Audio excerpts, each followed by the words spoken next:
Talk about why you got this part and what inspired you to get on the role. I'm here thanks to Rob Marshall. And I'm so grateful he saw this part for me, because at the time I was playing Hamilton, and when you think of childlike wonder and innocence, you do not think of Hamilton.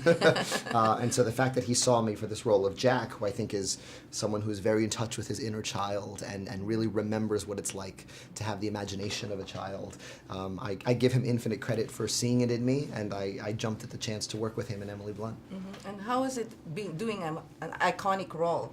And Dick Van Dyke, working with Dick Van Dyke. And well, the Dick Van Dyke Day, everyone you interview today will tell you that was one of the highlights of our production, because he has more energy at 91 years of age than I have ever had in my life. And so I had so much fun working with him and learning from him, and really just enjoying being in his presence. It was a real link to the first film.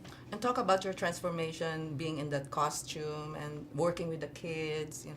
Yeah, sure. I mean, the costumes are by Sandy Powell, and they're incredible, particularly in the animated sequence. We are wearing suits that are painted on. Yes. They're hand-painted suits, which it works so beautifully with the hand-drawn animation, and that's why it took so long.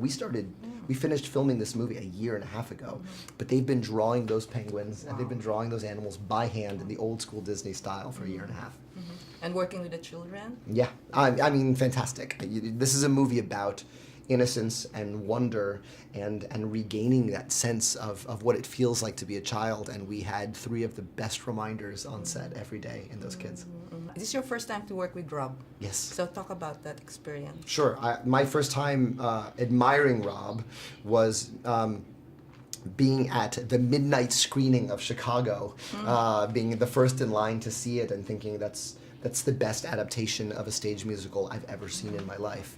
And so as soon as I heard he was interested in talking to me, I jumped at the chance. I think I met him between shows at Hamilton on my 2 hours off, because I'm thrilled to work with him. Thank you very much. Thank you so much. Yeah.